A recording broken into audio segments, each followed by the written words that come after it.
आप सुन रहे हैं रेडियो 91.2 नोएडा लोक मंच, आपकी अपनी आवाज। मैं आपका दोस्त, आपका होस्ट विनोद शर्मा प्रस्तुत कर रहे हैं हम साप्ताहिक कार्यक्रम खास मुलाकात। खास मुलाकात में हम आपकी मुलाकात ऐसे लोगों से कराते हैं जो इस शहर में रहते हैं और विभिन्न विधाओं में वो आगे बढ़े हुए हैं, चाहे वो संगीत हो, चाहे वो लोक संस्कृति हो, और सामाजिक क्षेत्र में भी इस तरह की हस्तियां हमारे साथ मिलती हैं और आपसे हम रूबरू कराते हैं। आज हमारे साथ स्टूडियो में मौजूद हैं आकाशवाणी की ए ग्रेड कलाकार डॉक्टर ज्योति उप्रेती और डॉक्टर नीरजा उप्रेती जी। दोनों सगी बहनें हैं और उत्तराखंड की संस्कृति में बहुत जाना पहचाना नाम है। हम अपने स्टूडियो में ज्योति जी का और नीरजा जी का स्वागत करते हैं। ज्योति जी नमस्कार। नमस्कार। आपके जो बहुत सारे उत्तराखंड में आपने कल्चर पे काम किया है, हम अपने श्रोताओं से आपकी मुलाकात कराते हैं, तो मैं जानना चाहता हूँ कि आपका बचपन कैसे बीता और किस तरीके से आपकी इस संगीत के क्षेत्र में एंट्री हुई। संगीत मुझे लगता है कि मेरे को भगवान का दिया हुआ एक बहुत अच्छा उपहार है मुझे। जब मैं छोटी सी थी, मुझे लगता है 1 या 2 में या 3 में पढ़ती होंगी, तो स्कूल के जितने भी सांस्कृतिक कार्यक्रम होते हैं उनमें तो गुरु होता है, कहते हैं कि अपने शिष्य का हुनर पहचान लेता है, और उससे पहले सबसे बड़ी गुरु होती है हमारी माँ। जो माँ अपने बच्चे का हुनर पहचानती है और उसे आगे बढ़ाती है। तो मेरे हुनर को मेरे परिवार ने सबसे पहले पहचाना, मेरे माता पिता ने, श्री ललित मोहन उप्रेती और श्रीमती पुष्पा उप्रेती ने। तो उन्होंने मुझे आगे प्रेरित किया, और उसके बाद मेरे गुरुओं ने, जब मैं कक्षा 3 में पढ़ती थी, तो सबसे पहले उन्होंने मुझे मंच प्रदान किया था। नगर पालिका का हॉल था बहुत बड़ा, तो वहाँ पर मैंने सबसे पहले एकल गायन अपना प्रस्तुत करा था। अच्छा। तो उसके साथ साथ मेरी पढ़ाई भी जारी रही और कल्चरल प्रोग्राम, कभी कहीं बाहर प्रोग्राम में जाना, और साथ साथ थिएटर भी फिर मैंने ज्वाइन किया 9th-10th में आके। धीरे धीरे करते करते मैंने साइंस भी लिया। एक साइंस के स्टूडेंट होने की वजह से मेरे को म्यूजिक में लगता था कि थोड़ा मेरी पढ़ाई डिस्टर्ब हो जाए, लेकिन मेरे गुरुओं ने और मेरे परिवार ने इतना सहयोग किया मुझे कि मेरी कहीं पर भी मुझे कहीं नुकसान नहीं हुआ। पढ़ाई में भी मैंने फिर बीएससी कंप्लीट किया अपना। बीएससी के साथ साथ ही बीएससी कंप्लीट जैसे मेरा हो रहा था, एमएससी करते समय मैंने अपना म्यूजिक का एडमिशन ले लिया था भातखंडे, जो हमारी यूनिवर्सिटी है लखनऊ की, उस पे। तो देहरादून पे मैंने एडमिशन लिया, और ये मेरा 6th ईयर का कोर्स था विशारद का। ये कंप्लीट मैंने किया। इसके साथ ही मैंने 2000 पे आकाशवाणी का ग्रेड पास किया था अल्मोड़ा आकाशवाणी से, और साथ साथ मैं दूरदर्शन में भी गाने लगी, बहुत सारे सांस्कृतिक प्रोग्राम में जाने लगी। 2003 में एक अचीवमेंट मेरे साथ और जुड़ी, जब हमारा उत्तराखंड बना था 2000 में। 2003 में एक हमारी जो दिल्ली में परेड होती है बहुत नेशनल लेवल की हमारी, और झांकियां जाती है हर राज्य की। तो बीना भट्ट जी जो हमारी कल्चर डिपार्टमेंट की डायरेक्टर थी, उन्होंने मुझे पूरे उत्तराखंड से, हमारी पहली झांकी थी तब, एक गायिका के रूप में उस झांकी में शामिल होने का और कल्चर प्रोग्राम को अटेंड करने का, उसको आगे गाइड करने का मौका मुझे मिला पूरे 1 महीने तक। तो मैंने साथ में ही फिर एमए भी किया म्यूजिक से, और मैंने हिंदी से भी एमए किया। फिर मैंने 12th भी डबल 12th किया। मैंने एक बार साइंस से किया हुआ था, फिर संगीत से किया। अच्छा। तो आज तक ये सफर अभी चल रहा है, और मैं चाहती हूँ कि जब तक मैं हूँ ये सफर चलता रहे आगे तक। बहुत खूबसूरत, बहुत अच्छा, बहुत अच्छा। तो संगीत में आपने बहुत सारी चीजें सीखी, तो ये श्रेय क्या परिवार में किसी में था या कैसे आया ये आपके अंदर? मुझे लगता है टेस्ट शायद मेरे पेरेंट्स से मुझ पे आया है। अच्छा। क्योंकि मेरे पिताजी भी गाते हैं, उनको बहुत मतलब कहते हैं कि जवां दिल वाले जो होते हैं बहुत अच्छे से गाते हैं। माँ मेरी जो है वो हमारे उत्तराखंड का एक पारंपरिक लोकगीत है, संस्कार गीतों में जो आता है, शगुन आकर कहते हैं। वो मेरी माँ और मेरी जो बड़ी माँ है, जिसको हम लोग ताई जी, ईजा लोग कहते हैं, दोनों मिलके गाती हैं इसको। तो धीरे धीरे वो परिवार से ही प्रेरणा मिली कि मैं संगीत में अपने लोक की तरफ झुकाव ज्यादा हुआ। जबकि मैं हिंदी भी गाती हूँ, मैं गीत गजल, मेरा आकाशवाणी से एक तो मेरा लोक साहित्य में, लोक गीतों में मेरा ग्रेड पास है, और एक हमारा गीत सुगम संगीत में भी मैंने ग्रेड पास किया। अच्छा। तो ये मेरे परिवार की तरफ से मुझे उपहार मिला हुआ है, और उस ऊपर वाले ने उपहार दिया है कि मुझे झुकाव ही संगीत की तरफ हो। बहुत अच्छा, बहुत अच्छा। तो आप नीरजा जी, आप किस तरीके से प्रभावित हुई? बड़ी बहन का असर रहा या अपने मन में अलग से एक जागी इच्छा की इसकी तरफ थोड़ा सा? सबसे पहले तो सर नमस्कार, और जितने भी लोग हमें सुन रहे हैं उन सभी को हमारा प्यार भरा नमस्कार। जैसा कि दीदी ने कहा कि सबसे पहले तो हमारे मम्मी पापा का हमें जो सपोर्ट रहा है हमेशा बचपन से, सभी को दीदी को, मुझे। और उसके बाद हमारे गुरुओं का आशीर्वाद। पढ़ाई के साथ साथ स्कूल से सांस्कृतिक कार्यक्रम में हिस्सा लेते रहे, तो सभी जगह से सभी ने अप्रिशिएट किया कि हाँ आप अच्छा गाते हैं, इसको आगे लेके जाओ। लेकिन मेरी रुचि मेडिकल वाली तरफ ज्यादा थी, तो मैं साइंस की स्टूडेंट थी। उसके बाद मैंने अपनी मेडिकल की पढ़ाई करी। मैं फिजियोथेरेपिस्ट हूँ। अच्छा। और अभी भी मेरी पढ़ाई मास्टर्स चल रहा है, मैं ऑर्थो से भी मास्टर्स कर रही हूँ। तो साथ में लेकिन संगीत की तरफ जो एक झुकाव था वो हमेशा बरकरार रहा, स्कूल से लेके कॉलेज से लेके। फिर मैंने दीदी के साथ दूरदर्शन में पार्टिसिपेट करा, तो वो सफर चलता रहा। और सीखने का अगर आप कहें तो जैसा दीदी ने बताया कि मम्मी पापा, और उसके बाद दीदी से जो भी मैंने क्लासिकल जो मैं सीख रही हूँ, मैंने संगीत की कोई शिक्षा नहीं ली है। अच्छा। लेकिन मैं जो भी सीखती हूँ, जो भी मैंने सीखा है आज तक, सिर्फ इसको सुन के, मम्मी पापा को, मम्मी को सुन के। मम्मी हमारी, जो दीदी ने बताया, संस्कार गीत बहुत खूबसूरती से उसको गाती है और हमें भी सिखाती है, हर जगह में गाइड। तो हमारे श्रोताओं को भी दोनों सुनाइए वो संस्कार गीत। जी जरूर, हम सुनाएंगे। बिल्कुल, सुनाइए। अपने संस्कार गीतों को शुरू करने से पहले मैं 2 लाइन गाऊंगी हमारी देवी की स्तुति के लिए। जी। और उसके बाद दिया जलाते अपने संस्कार गीतों से। जी। हमारा बहुत पारंपरिक झोड़ा है ये, और खूबसूरती से देवी देवताओं की स्तुति के लिए गाया जाता है। जी। आहा खोले दे माता, खोले भवानी, धारम के वाड़। आहा खोली दे माता, खोले भवानी, धर्म के वाड़। आहा गोरी गंगा भागीरथी को, के भलो रे वाड़। आहा गोरी गंगा भागीरथी को, के भलो रे वाड़। आहा के लरुछा भेट पकोना, देवी दरबार।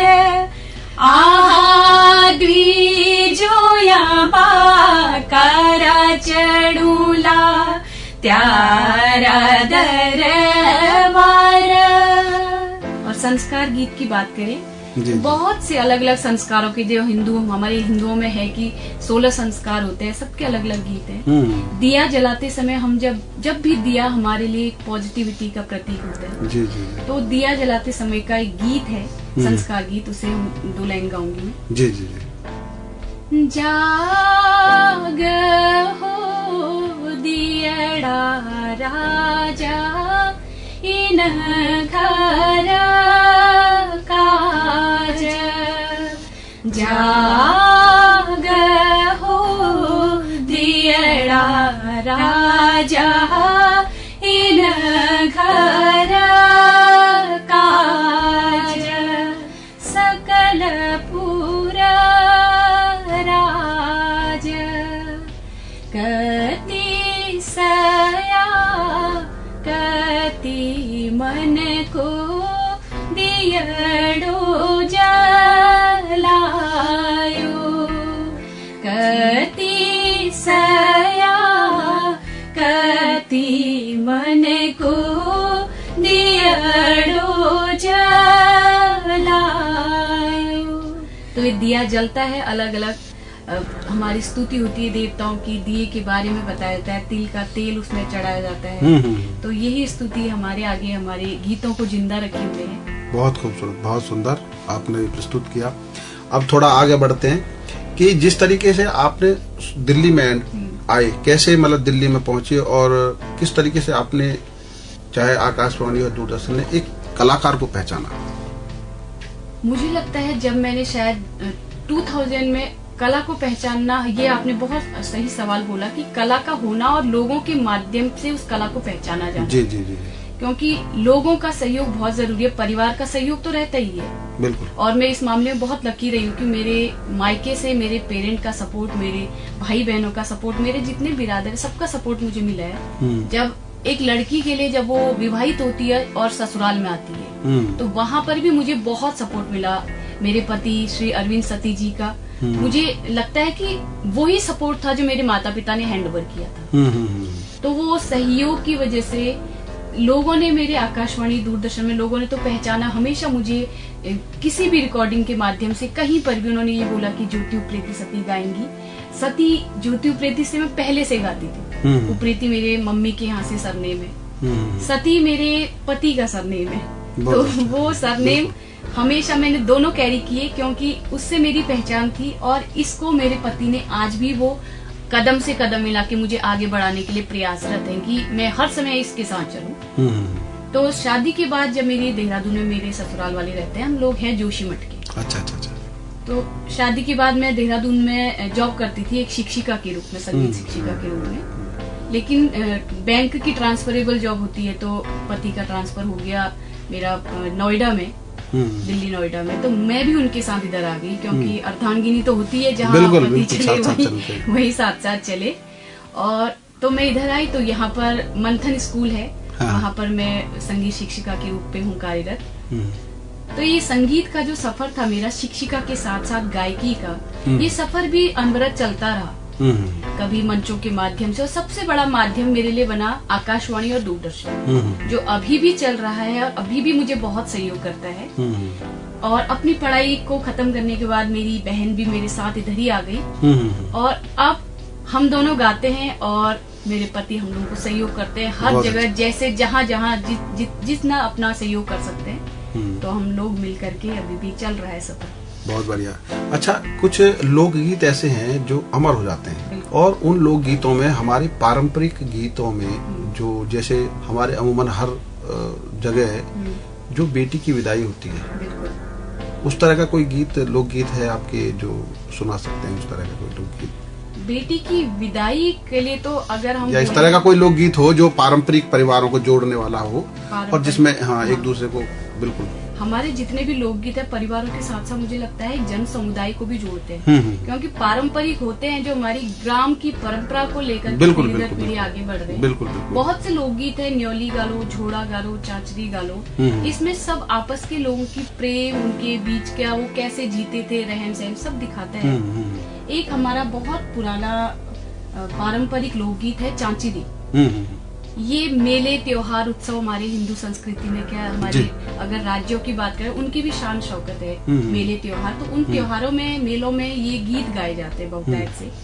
तो मैं चांचरी आपको सुनाना चाहूंगी। इसमें इस चांचरी के माध्यम से जब हम कहते हैं कि मेलों में रिश्ते बनते भी हैं, और वो प्रेमी प्रेमिकाओं के आपस के रिश्ते, वो मनमुटाव, वो खिंचाव, वो इस गीत के माध्यम से दर्शाया गया है। बहुत खूबसूरत सा गीत है, तो आप लोगों के सामने बिल्कुल।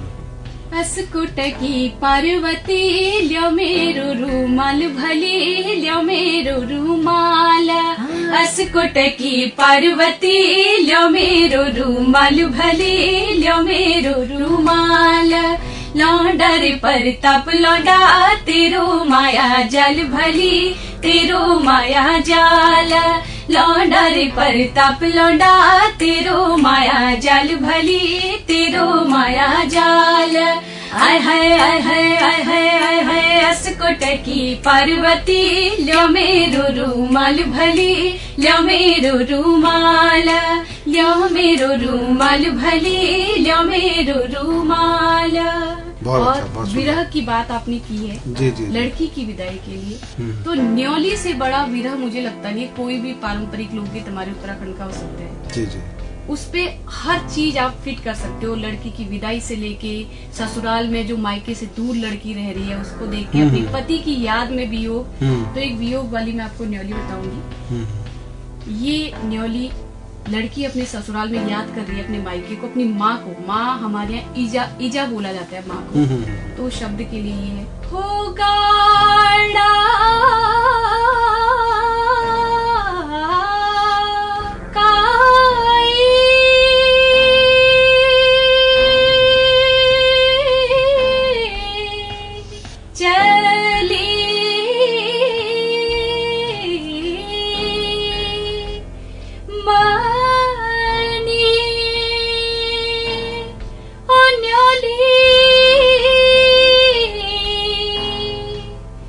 झप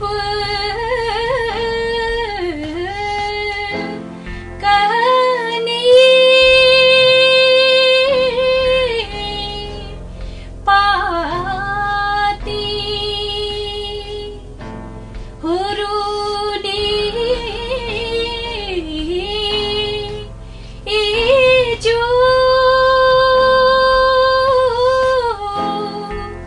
छाड़ी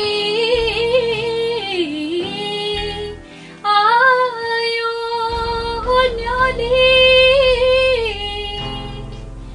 धन्ना मेरी छाती।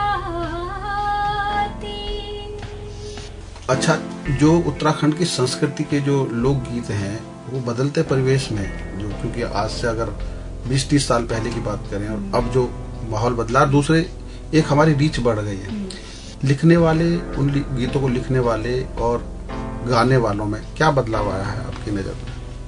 मुझे लगता है जो संस्कृति है हमारी, जी। संस्कृति में बहुत सारी चीजें ऐड होती हैं। लोकगीत, लोक नृत्य और लोक साहित्य, फिर उसका खान पान, बहुत सारी चीजें मिलकर संस्कृति बनती है। लोकगीतों की अगर मैं बात करूं, जो हमारा पारंपरिक लोकगीत था वो अभी जैसे मैंने बोला कि धीरे धीरे लुप्त हो रहा है। हाँ हाँ। यही सोचकर मेरे मन पे विचार आया कि जो हमारा इतना अनमोल खजाना है वो पूरी तरफ से विलुप्त न हो जाए। उसी को सोचकर, क्योंकि माँ की तरफ से मैंने बहुत कुछ सीखा हुआ है और आकाशवाणी दूरदर्शन की वजह से बहुत सारी चीजें मेरे पास है, तो उस चीजों को आज की युवा पीढ़ी को पहुँचाना, बताना, क्योंकि गीत आजकल भी बन रहे हैं और अच्छे गीत भी बन रहे हैं, लिखने वाले भी लिख रहे हैं, लेकिन कुछ ऐसे गीत भी बन रहे हैं जो शायद हमारे साहित्य में कहीं से कहीं तक है ही नहीं। सिर्फ 2 दिन के लिए, नेम फेम के लिए, या कुछ भी आप समझ लीजिए कि एक कलाकार के माइंड पे क्या रहता है उसका, ये मुझे नहीं पता, लेकिन उस चीज से हम सिर्फ 2 दिन की वाहवाही बटोर सकते हैं। लेकिन अगर जिन जड़ों से हमारी पहचान है, जिस माटी ने हमें पहचान दी है, उसको अगर जिंदा रखना है आने वाली पीढ़ी के लिए, तो उसके सहेजना बहुत जरूरी है। तो उसको सहेजने के लिए ये मेरा एक प्रयास है, बहुत समय से चल रहा है और मैं लगी हुई हूँ उस पर। तो काफी लोगों ने इसको अप्रिशिएट भी किया है, पसंद भी किया है, और ये मैं आजकल देख रही हूँ अभी के समय पे कि पिछले एक साल पहले जो बहुतायत से लोग कुछ भी बना दे रहे थे, कुछ भी, डीजे बना लो, डीजे सॉन्ग बना लो, कुछ भी कहीं से कुछ भी कर लो, अब उन लोगों की संख्या में धीरे धीरे कमी आनी शुरू हुई है। या तो वो लोग समझ रहे हैं ये हमारी असली संस्कृति ये नहीं है, तो ये बदलाव जब देखने को आ रहा है, भले ही वो स्पीड, रफ्तार उसकी धीमी हो, लेकिन मुझे लगता है कि एक समय आएगा जब फिर से वो गीत गूंजेंगे, फिर से वही लोकगीत पहाड़ में सुनाई देंगे और वो जो असली विरासत हमारी है फिर से चमकेगी। बहुत अच्छा, बहुत अच्छे विचार आपके।